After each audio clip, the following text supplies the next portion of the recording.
Iceland was a microcosm of everything that went wrong during the global financial crisis. The sudden collapse of the country's banks in the fall of 2008 wiped out the pensions and savings of most Icelanders. Every citizen was now saddled with a debt estimated at $350,000 per person. Icelanders were furious at the greed of bankers and government cronyism that contributed to the meltdown. In early 2009, some took to the streets to express their dissatisfaction. First, they surrounded the national parliament, and protest leaders appealed to the public to come out and support them.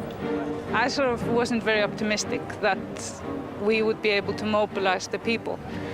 But every week, every day, you got such shocking news that completely shook the foundations of, your sense of what was moral. The immorality that was exposed to us was so shocking that people started to come together.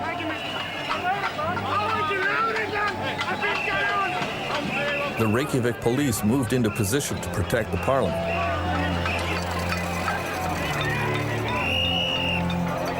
Inevitably, there were scuffles. Nothing like this had ever happened in Iceland, and both sides were unsure how to proceed.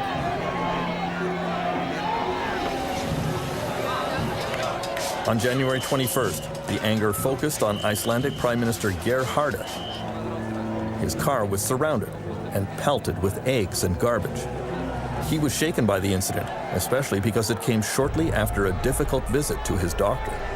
When people were attacking my car, I had gotten the diagnosis the night before that I had cancer. So all of this in my memory is very, very vivid.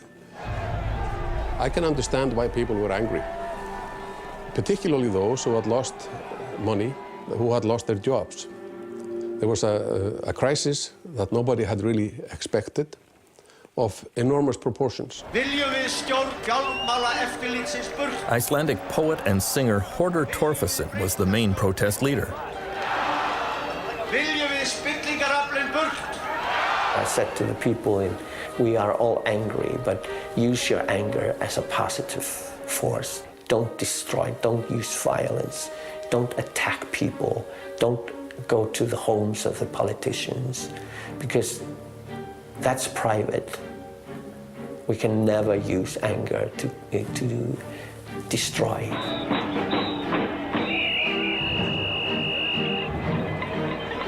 Torfason asked the crowd to go home and get their pots and pans, then come down and serenade the politicians in the parliament. Við þurfum ekki að nota alla þessa peninga. When it was new for Icelanders, ordinary people to come out and do something sort of illegal, like not obeying police orders and so forth. And in the end, it almost became tribal. There were so many people with pots and pans and homemade drums, and there was this beating and the fires outside the parliament. In a sense, it was sort of the unbearable lightness of being, to be there, to experience this within the nation, and to see the joy and experience the joy when we finally got what we wanted. On January 23rd, Icelandic Prime Minister Geir Haarde addressed his countrymen on national television and announced that he was resigning due to illness. Og velja sér nýjan formann sem leiða mun flokkinn í næstu kosningum. Takk ykkur fyrir. His governing coalition fell apart. National elections were called. The new government in Iceland was left to clean up the incredible mess left by the bankers and politicians who preceded them. Og í dag yfirgefur nýfrjálshyggjan Steingrímur Sigfússon became the new finance minister. Obviously, the international crises are hitting a lot of countries, but in Iceland it's probably more painful than almost anywhere else, because things were taking to such extremes in Iceland. This neoliberal privatization experiment that was driven forward by greed and bad practices in business had a terrible ending, and now we are paying the price. And like usually, it's not the people that cause the problem that have to tie up tidy up afterwards. Many Icelanders feel they are living in the ruins of a collapsed society. Reykjavik police see the symptoms, like an upswing in domestic violence. Here a woman has called for help because her estranged husband has broken into her house and grabbed her baby in a fit of drunken desperation.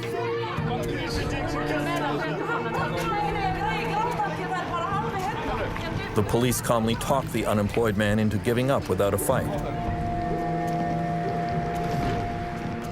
Constable Stefan Einarsson says police here are sympathetic with people who become despondent after they lose their jobs. We're just people like everybody else. We have mortgages and car payments we have to make. So we're in the same situation as everyone else. Protest leader Birgitta Jonsdottir was elected to the Icelandic parliament. I feel incredibly strange, and at the same time I feel deeply honored to be trusted, to be in there. I will just carry on doing what I was elected to be sort of a bridge or a voice for ordinary people, for the grassroots movements within this building there. As a result of the meltdown, young people in Iceland face decades of high taxes and reduced social services to help pay off the debts run up by Icelandic banks. At this art college in Reykjavik, the students are multilingual, well-educated, and mobile. And there is a great fear that a high proportion of them will just give up on Iceland and move to other countries. Korto Jubilee is one who plans to emigrate. Most of the people I know don't want to live here forever. They all want to leave. Like everyone. I don't know one single person my age that really wants to stay in Iceland.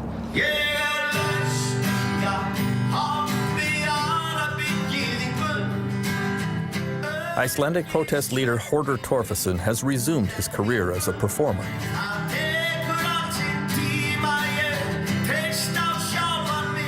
He realizes that many of his countrymen are demoralized and that many young people want to leave, but he is quite sure that Iceland can still have a bright future. I think many of these people, if they go away and they look around in the world and they start revaluing, or seeing what really they will come back.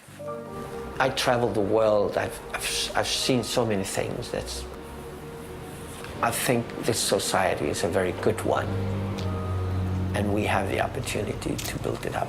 And I see signs of this beginning. People are really standing together and helping each other.